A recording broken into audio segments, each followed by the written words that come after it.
bisiko bato bazowe la basa la balkanisation d'abord ekosala mata mokolo moko te ezala bakata katanga soki olingi okata katanga kende na liboso na Israël esika carte wana ezali kata parti ya katanga wana bongo zongi awa okati katanga soki polingi o balkaniser Congo kendela na Israël bosokuna kata parti wana ya est wana ozongi bo balkaniser eko salama yango te soki balkanisation linga eko salama ba Rwandais na ba Burundais na ba Ougandais tango ba bundaka na Kisangani ba okipaki déjà mboka te eloko ni esala ba bima boka oyo ezali ni balobi ete debout congolais unis par le sort intérêt ya mboka c'est ce qui manque na kati ya mboka na biso yango wana ekobi tango oyo vraiment que debout congolais a tellement tous à la uni pour tous voir ndenge Bible lobi que prenons le plus bel élan dans la paix. Initiative na biso ezali ya kimia ba initiative nyoso la plupart réseaux salama na namu ko susu nani journaliste ko ekipele alobi na biso nombre tanga kité il y a eu tellement de dialogues il y a eu tellement de forums il y a eu tellement de ceci ou de cela il y a eu tellement que batu ba gazé même batu ba banini ba na ba maternité na ba hôpitaux na ba nini na ba église tout ce qui se fait là-bas il y a pratiquement eloko moko te zo pese yano et na yoki siko ke ba politicien évidemment ça musana na bazo luka dialogue mususu c'est vrai bazo luka dialogue mususu mais ezan eloko moko ezali très profond oyo il faut tozonga na spiritualité toye ba Congo ezali le 4 octobre oyo toza ko se souvenir mokolo Mobutu feu maréchal Mobutu akataki relation entre le Congo na Israël yangwana to sengi boy na oyo yaza kolanda biso na ngonga oyo soko za pasteur ça va soki pozali mondimi awa na Kinshasa na ba province ou bien na diaspora to lingi mukolo wana au moins na chaque culte ko salama to ko pesa communiquer eza même ata eza n'importe quelle religion bon garder ata moins minute moko to mibale bon lobela nzambe pona likambo oyo etali likambo oyo ya ba relation wana et puis ndé na après-midi siko to ko ya kokuta na biso nyonso tout awa o bakoki ko sala makoki to kuta na bango na food market awa na Wileri poto koka ko sala likambo ya Jérémie chapitre 1 verset 10 babi da établir bino pona ko lier pona ko ruiner pona ko détruire et puis pona ko abattre ni kusema leo Kongo tuko na njala leo Kongo tuko na ba difficulté hatuna amani hatuna kimya lakini nakwambia kama Mungu wa Israeli ni Mungu wa amani ni Mungu wa kimya na abadilike yeye ni yule jana leo kesho hata milele na kama tukisema Mungu wa Abrahamu tunaona ni Waebrania tunaona Waebrania biko ni Israeli na baba yabo ni Abrahamu sasa tuweze kulaani nchi ya Israeli hata siku moja tuko na haja ya Israeli kurudia nchi yetu juu tupate amani watumishi wote wa Mungu benye kama natufuata saa hii uwe mtu pia uko leader politique uko opposition uko majorité uko société civile sans kuangalia mtu wa gauche à droite parce que Mungu wa Israeli hana upendeleo iko na haja na watu wote uwe mwekunda uwe mweusi uwe mfupi uwe mrefu tuko na haja na nyie tukue pamoja kwa maombi yetu tafanyika hapa le 4 tutakuwa na maombi hapa ya kuvunja na kuteketeza maneno yote parce que prestataire akwake na nguvu ya maneno yake kama yeko mzima lakini kama anakufa maneno yale nyali alisemaka ile inakuwa na uwezo na inakuwa na mamlaka ya kuitumikia alors mtu wote mwenye kwa atufuata kwa sai tunajua kuna maneno yalisemewaka iko sawa vile testament ile testament nyali alisemewaka iko na mamlaka kwa sababu president wetu wa zamani hakuwake tena mzima.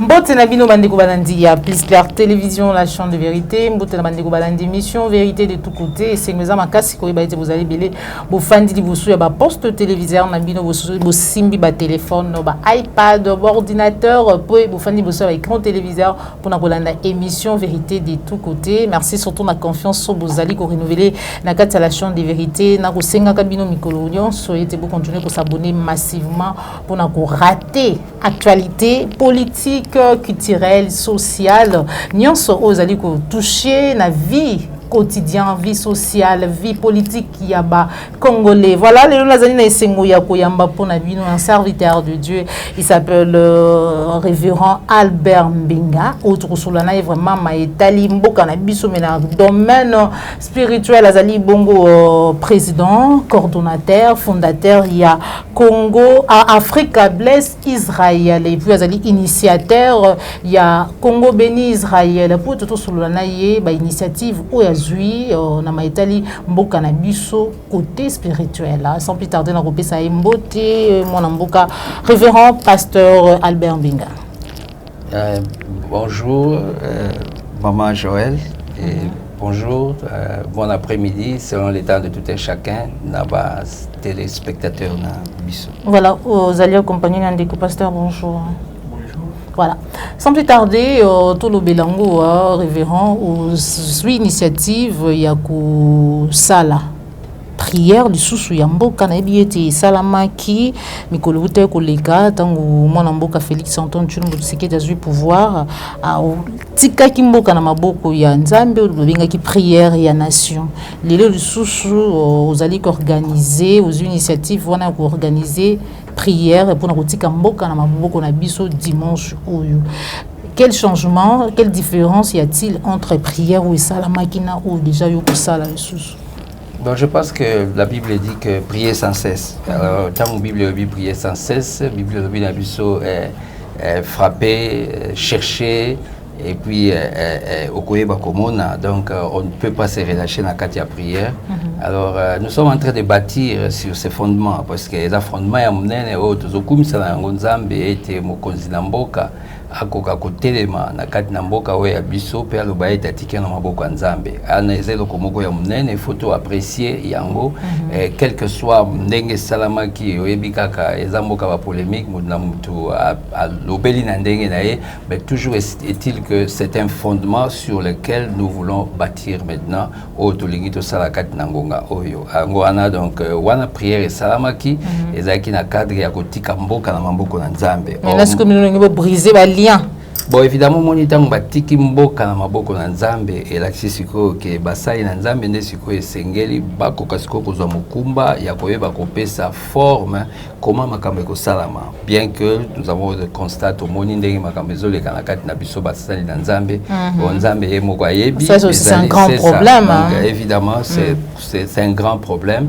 Mais patloko la biso oyo toyebi quand même ba oyo nyoso tout lelo oyo bazo sala kola ba tutana na moment oyo d'une manière ou d'une autre ils ont contribué na kati ya évangélisation na kati na mboka na biso bango nyoso de deux côtés à un moment donné na kati na vie na biso ya makambo na Nzambe nde to bandaki déjà en 1980 na ba groupe de prière on n'avait pas de father figure donc tozaki na ba oyo te ba ko encadrer biso tozaki na ba oyo te ba ko sunga biso ezalaki na moment na kutu oyebile to bandi wana oya koyi koloba oh non de to vandi awa mutaleki azali te biso tozali ba frère alors ce sont bato yo lelo oyo baza ko bendana d'une manière ou d'une autre ils ont contribué ils ont fait l'évangélisation na kati ya mboka oyo alors et comme na moment oyo makambe komi boye donc en tout cas on ne veut pas prendre une position parce que Bible lobi qui est pour na juger musai na ngai mais toujours est-il pe na kati na eloba ya Nzambe Saoul azalaki kobondela mingi aza kobondela pona tina na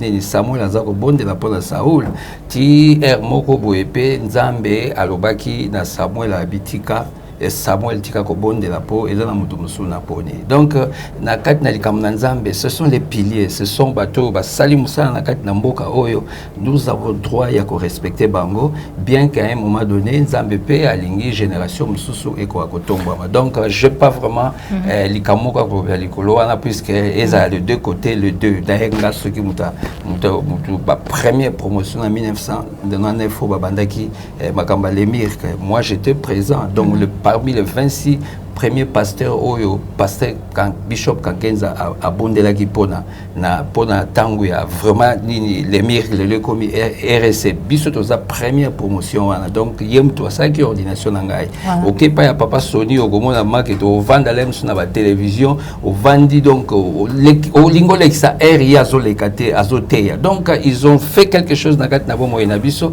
donc ils méritent une certaine appréciation et ce qui arrive maintenant c'est désolé ça fait partie partie ya courageux. Voilà, Congo, béni Israël, c'est ce qui nous intéresse plus parce qu'il s'agit là, il y a Mboka Nabiso, République démocratique du Congo.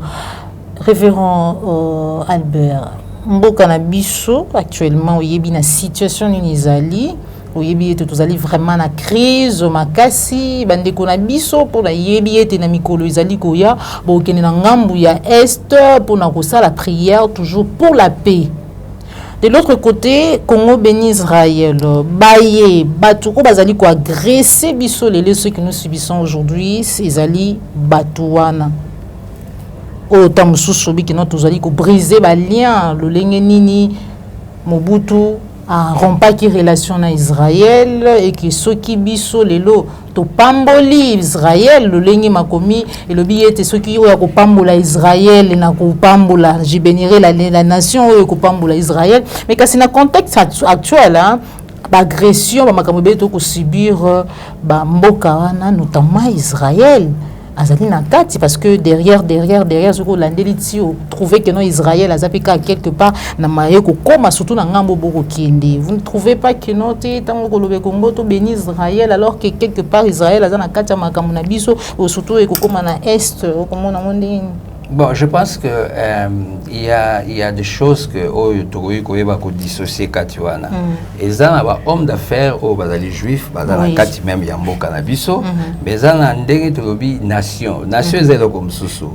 Évidemment que Babakambo, ça peut être une entreprise bazali derrière Namakambouana, il y en a juif bazali Kati Neyango ou bien d'une manière ou d'une autre, mais je ne pense pas que nation Israël Yango Moko et Luka agressé Mboka lokola Congo parce que d'abord Mboka Congo ezali Mboka oyo ezali Mboka moko ezali d'abord une nation prophétique ezali nation moko oyo ezali lokola n'importe quelle nation te c'est la seule nation dans le monde mobimba oyo ezali na carte géographique na yango na kati ya synagogue ya Capernaum et sika oyo Yesu abikisaki mwasi oyo azalaki na kunki. Donc je ne pense pas que Israël du point de vue pour ce qu'on dit même lettre et à félicitations ou bien lettre et à remerciement il y a na cadre il y a 30 ans il y a anniversaire il y a Congo président ni premier ministre à Israël a communiqué qui président Fachi a l'obinaye que j'ai hâte de te rencontrer.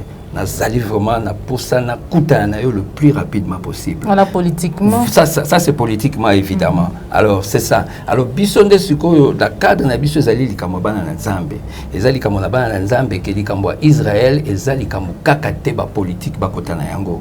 Bon, nga évidemment oyebi nga lavana en Afrique du Sud depuis 2002. Donc na ye kaka pona ga makambo nde tozobongisa. Toyoka sango bakanga Schengen, kanga Schengen et puis après un temps beaucoup d'amboka à côté c'est que humilité à zone ici Schengen. Alors likambo Israël ezali likambo côté et oui côté kana maboko na politique.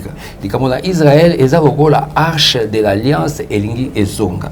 Arche de l'alliance ça se prépare. Ezelo comme côté que David azalaki mokozi mboka aweleli abi arche ezonga to ebinenge et sukaki ke batu mususu ba kufi likolo na yango lokola uza mais muto azalaki na makanisi lokola Obed-Edom azwaki arche bombi yango et puis David a keneki siko ko vanda akanisa qu'est-ce que ndenge ne ko sama ba teye ba yebisi makamba bi arche et yakaboye. Alors David tangwa salaki yango bonaye ke ba sacrificateur ba memaki arche na mapeka David azaki na sima za ko bina jusqu'à ce que bilamba kita mwasi na même akoloba ke est-ce que yovu mo sama yele kambo ozosala. Donc c'est ça aussi pour na mboka na biso Congo oyo eza mboka na elaka oyo mboka oyo eza retrouvé na kati na Bible na kati na Ésaïe chapitre 18 okotanga na Ésaïe chapitre 18 balobi terre où il y a des crépitements des armes et puis babakisi de sous nation dont le peuple est allé fort et redoutable peuple oyo nulle part na monde oyo yoka peuple oyo ezokanga ba rebelle na maboko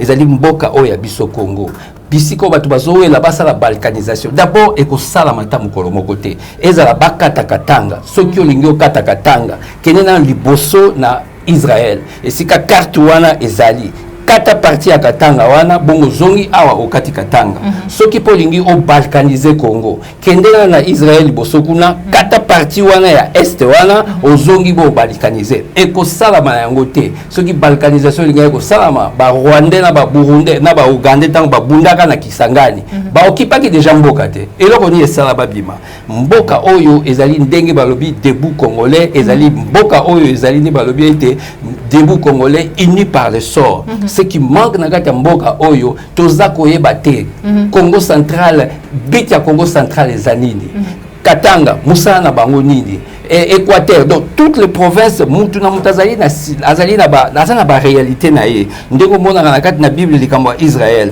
bazali 12 provinces bazali 12 tribus ya Israël nzamba sali que vraiment pona mabe basalaki abengani bango mokili mobimba mais tanga ke mokili mobimba suka lokola makomi lobaki ke bakozonga bazongi metango bazongi wana ezala ba juif o bavandi na Russie ezala ba juif ba wuti na Amérique o ba wuti Europe o ba wuti Asie o ba wuti Japon o ba wuti Chine metango bazasi kona kati ya mboka na bango bazotala teke oyo po mingi babotama na bango même kuna na Russie metango bakomi na Israël intérêt ya mboka c'est ce qui manque na kati ya mboka na biso ya wana ekomi tango oyo vraiment que debout congolais a tellement tozala ini pour tous ndenge Bible lobi que prenons le plus bel élan dans la paix. Initiative na biso ezali ya kimia. La initiative nyonso la plupart réseaux salama na landa mko susu nani journaliste Kwebe Kipele. Alobi na biso nombre atanga kité. Il y a eu tellement de dialogues, il y a eu tellement de forums, il y a eu tellement de ceci ou de cela. Il y a eu tellement que batuba gazé même batuba banini na ba maternité, na ba hôpitaux, na ba nini na ba église. Tout ce qui se fait là-bas, il y a pratiquement eloko moko te ezopesa yano. Et na yoki siko ke ba politicien évidemment ça musana ba bazo luka dialogue mususu c'est vrai bazo luka dialogue mususu mais ezan eloko moko ezali très profond oyo il faut tozonga na spiritualité toyeba Congo ezanini pour ceux qui oyebi bit ya Congo oyebi vraiment pona ni nzambe atia bomengo nyonso na kati na mboka oyo soko oyebi bit na yango te ekozalaka kiyenda onde tozotambola. Révérend Albert ozali sûr qu'il est fait ya Maréchal Mobutu ko rompre relation na Israël ezali na conséquence moko néfaste na kati ya mboka na biso na makambo ebele eza na conséquence moko ya solo batinyoso bayebi atako tozalaka na ba rébellion banika siko même na tango kala wana ba sécession tout ce à ce temps-là makambo nyonso ezalaki kosalama bien sûr mais après tout toyebi makambo ebele sami na kati na mboka na biso bakati bakoko na biso maboko mpona kozwa caoutchouc ekende na poto basala bapine puis eza Congo oyebi Congo nde moto esalaki bamituka etambola ezali Congo nde moto ekosala lisusu bientôt voiture ekoma na batterie électrique ekowutaka na kati na Congo babiloko ebele oyo esami na kati na Congo évidemment na période wana nyonso tu wana soko luki oyeba valeur ya franc congolais na tango wana okoyoka lemsu 1 franc congolais ezalaki na $2 même tina ba 73 wana ozomona ke découverte ya biloko ebele esalamaki ezalaki kaka ndenge wana mais depuis président Mobutu akata relation wana oyo ezalaki na 4 octobre 1973 ti lelo oyo okomona tozokita kaka tozokita. Vous pensez qu'un pays comme le Congo en 1974 organisait le grand championnat du monde, il y a boxe entre Mohamed Ali et George Foreman. Bazuba sali satellite ni antenne je crois ni station terrienne basalaki na sele. C'est-à-dire que monde mobimba ezotala makambo leka na kati ya Congo. Mais comment se fait-il que batu bukaki tina niveau haut tozalaki na yango Mobutu azakoloba fait Mobutu alobi première place oui abi objectif 80 première place oui deuxième place oui troisième place tokondi mango atamukete c'est-à-dire que le Congo était capable na moment wana akozwa envolé naé à sala oezako salame regarde ça maté la parole de Dieu est claire je bénirai ceux qui te béniront et je maudirai ceux qui te maudiront et c'est ce qui se passe na kati ya mboka na biso Israël wana zakabiso te Israël ya mikolo bo abiki no Israël sika Congo non Israël sika yo savozonga et pas ya vandaki wana pota ebi likamwana tokoyi kolobela ngo voilà tokozango vraiment ya remplacement ya nini mais Israël wana eza opoyi et pas yeso telemi amati likolo ba ange ba bimeli ba pierre balobi likamni bozotala ba bi otebo botala bokipete kaka ndenga mati kaka ndenga bozonga est-ce que soki yeso azongi ba nyonso tozelaka akoyanga mangengenge na Moronzori akozonga ka kuna na Jérusalem. Donc c'est comme ça. Voilà. Merci beaucoup révérend Albert. Mais kasi prière il y a dimanche programme ezandeni. Prière à dimanche ezali le 4 octobre oyo toza ko se souvenir mokolo Mobutu feu maréchal Mobutu akataki relation entre le Congo na Israël. Yangwana to sengi boy na oyo yaza kolanda biso na ngonga oyo. Soko za pasteur ça va soki pozali mondimi awa na Kinshasa na ba province ou bien na diaspora to lingi mokolo wana au moins na chaque culte ko salama to ko pesa communiquer eza même à table eza n'importe quelle religion bon garder ata moins minute moko to mibale bon lobela nzambe pona likambo oyo etali likambo oyo ya ba relation wana et puis nde na après-midi siko to koya kokuta na biso yo surtout awa o bakoki ko sala makoki to kuta na bango na full market awa na Willery poto koka ko sala likambo ya Jérémie chapitre 1 verset 10 babi da établir bino pona ko lier pona ko ruiner pona ko détruire et puis pona ko abattre to abattre maloba wana parce que la puissance eza na kati na maloba likolo ya Congo esama na maloba na nzambe ndenge bible za koloba na biso nyonso tu esama na maloba oyo nzamba loba tango tamboli na yango te na likolo moye pesa biso oyo esengeli te mai ya Congo mabele ya Congo banzete ya Congo ba sous-sol ya Congo to lingi to senga mawepa ya nzambe pona yango et puis ko to abattre ne balobaka to bâtir hôtel moko ya sika pona Congo et a fonctionner yango ndeko pesa biso siko nzela à partir la semaine prochaine tozo banda liboso na nini na est to banda kolobela likambo etali réconciliation to kolobela likambo etali réconciliation pe to kolobela likambo etali kimia pe to préparer libota na nzake conformément na Ésaïe chapitre 18 pour na nini offrande o esengami na Ésaïe chapitre 18 to préparer déjà peuple ya nzambe pour na kobongisa que un jour nous prendrons cette offrande pour to ko komema na mboka ya Israël pour na kokokisa maloba et puis tota nzamba ngo ya sala Bible soki o ya loba ki soki ya kosala yango te et voilà. Je crois c'est vraiment incontournable cette nzela ya kozongisa relation à Israël. Voilà, merci beaucoup révérend Albert Mbenga. Donc comme vraiment na soki émission na biso bande ko balandi appliquer télévision et émission vérité de côté boyoki message oyo mwana mboka révérend Albert Mbenga sili ko lancer na bino nyonso balandi appliquer télévision azali bon initiateur ya Congo Béni Israël, azali coordonnateur topé sous-président il y a Africa Bless Israël. Tout ça qui vraiment n'essengo ya kosolana mukolo lelo mais kasi ya mona cette émission on a pesi merci mingi na yo Joël Gonago chasseur d'image je mis sur ma caméra. Merci na grâce tout maman sans bougie. Donc voilà, merci na ma concert Caruchou, merci na cordon opi ma fouille coupé na yo Joël Kabeya Geron. En fait avant toutes ces émissions na kopesa maloba na mwana mboka bonjour. Bonjour. Voilà, message na yo na mukuse na bandeko nyonso ba kolanda yo à travers Picler Télévision. Voilà, je suis prophète Motema Samuel Jacques que vraiment tango musali na nzambe ayena initiative oyo na Kinshasa nazaki muto liboso kozwango parce que premièrement nga naza muto ya est. Donc aux amis placés pour passer penza pour passer message penza na Swahili ukolo balambango na Swahili. Tout à fait parce que nga naza muto ya territoire ya Fizi kuna sika. Minembo ekei oyebi. Bon makambo to kuta nango te biso za. Tena tunika koyebi. Teko kendete. Ah OK malamu. Selon le banzambe la Bible lobi ata centimètre mon côté ala que la mamabe c'est ce que la Bible dit. Ala que la mamabe mutu nyonso oyo akoki ko meka koluka kozwata eteni ya centimètre moko ya mboka ya mutu mosusu. Bon je ne crois pas que ça n'arrivera pas parce que Dieu d'Israël est plus fort. Amen. Alors napenda kuambia tu wandugu zetu wote wenye biko ngambo ya Nord Kivu, Sud Kivu que na soutenir initiative ya nani ya Papa Albert Mbenga président ya Africa Blessing Israel juu ya ba programme yenye iko nafanyika hapa Mkongo juu ya kusaidia nchi yetu kwa kuleta amani, kuleta kimya na kutusaidia kwa mambo mengi. Najua jina ya Israel ni jina yenye inafanya mambo ya ajabu mu Biblia selon neno la Mungu. Ukifata mu alliance zenye Mungu alifanya na Israel na batu benye balitika kufanya alliance na Israel, batu benye balikuwa banabeneficie na mambo makubwa. Ukienda Misri, cela veut dire Egypte, utakuta kama Egypte balifanya relation na Joseph na kupitia Joseph Israel na Misri ilikuwa grande puissance mumonde yenye ilisaidia batu. Or periode ile ilikuwa ni periode ambako seti vache maigre na seti vache grosse balikuwa balilota. Après kuilota ikafanyika ke mtu mwa mwenye alikuwa na mayele, mtu mwa alikuwa na sagesse, mwenye alitoka mukitofu ya Israel, maana Israeli ni Jacob. Wakati alisema, wakati alipatia sekre ya Mungu wa Israeli yenye alimrevele kupitia Roho Mtakatifu, mara moja bakakamata mipangilio juu ya njala, bakakamata mipangilio juu ya probleme zenye zilikuwa zinatokea Misri.